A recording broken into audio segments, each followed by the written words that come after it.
download some apps. First app on hand is Slidebox. So if you're like me and you've got a ton of pictures in your gallery that could use some organization, this is the application you need. It makes organizing random pictures and screenshots quick and super easy. You can get rid of pictures that you don't need with a swipe up, and you can easily create albums that you'd like to sort your photos into. The developer of this app does ensure that support for SD cards is on the way, so there's that. And overall, it's one of the best tools you can get for Android. It's a very well made and solid application, it's easy to use, and it's way too useful not to have it. Next up, we've got Polyforge. It's a pretty straightforward yet challenging game that is sure to test your timing skills. The objective here is to make or forge shapes by hitting each and every side of that shape. But what you want to do is avoid striking the same side twice, or it's game over. The game does get pretty difficult the more you advance, the visuals are amazing, there are no ads, and the overall experience is just great. You really have to try it out for yourself. It's another one of those gems on the market, and it's a great app to use to kill time.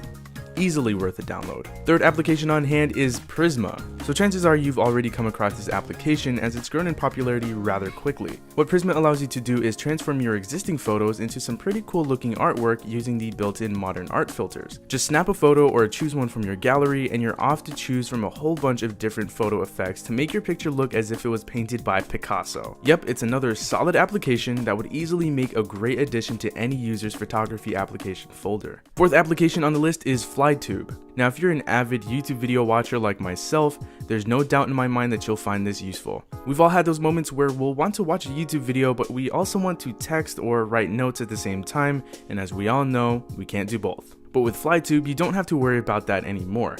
All you have to do is set Flytube as the default application to open when sharing a YouTube video, and boom, you get this floating video player on your screen. This is a super useful add-on to have, especially if you like doing other things on your phone while watching YouTube videos. Halfway down the list, we've got the new Nexus Launcher. Now, this launcher is not going to be found on the Google Play Store, so make sure you head down to the description so that you can download it. But basically, this is the launcher we can probably expect to see on this year's new Nexus devices. Changes are minimal, but they do include a complete removal of the Google search bar. It's now being replaced with this Google search button on the upper left-hand side, and you'll also find the date on the right. Now in the dock, you'll probably notice that there's no dedicated app drawer button smack dab in the middle. Well, that's been replaced with this little up arrow right above the dock. So you can either press that to open up the app drawer, or you can do a swipe up gesture, which I personally find to be the optimal way to access the rest of the applications. Other than that, there really isn't anything crazy going on here. It's just a basic launcher, but if you'd like to get a taste of what's coming up pretty soon,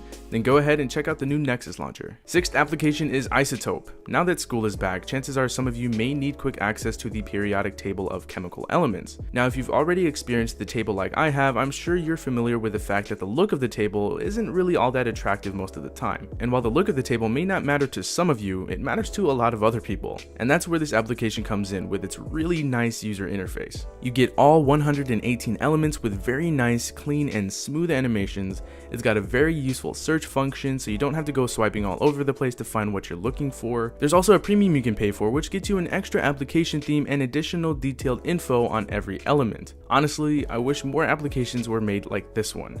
I love it. Next up on the list is the Nougat skin for Zuper Widget. Now, I know, Zuper Widget is considered dead, but it's still alive for me, and I actually really like this skin here. It does cost $1, and yes, it's worth it.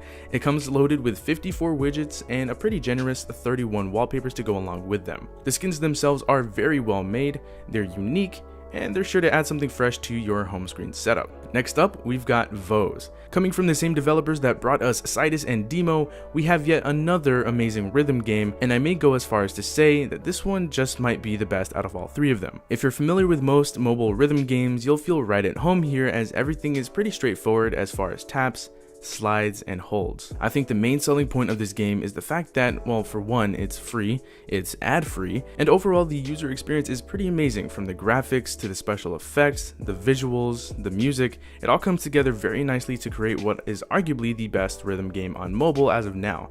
This is definitely one you need to try out. Nearing the end of the list, we have Circle Sidebar. This tool was made to provide a better multitasking experience on your device. It's pretty simple, just choose the hotspot for the sidebar's activation and you're all set. You can change things like what apps you want to appear in the sidebar, you can enable haptic feedback to signify the sidebar's activation, and you can really make the sidebar look and act the way you need it to. Overall, I think it's a useful tool, especially if you're someone who bounces between applications a lot, and lastly, you can change the icon size and even the icon pack, which I think is an underrated feature. And speaking of icon packs, the last application on hand is the Crispy icon pack. So in some of my previous videos, you guys asked what icon pack I was using, and well, this is it. Coming in at 99 cents, you're getting a very nice collection of unique, colorful, and well, crispy icons. It comes with 8 wallpapers to complement these icons. The app is regularly updated with new icons, so there isn't really anything to worry about there.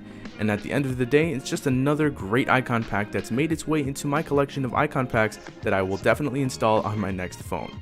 This is a must-have. Now before I wrap up the video, I just wanted to give a shout out to those of you that noticed the new text graph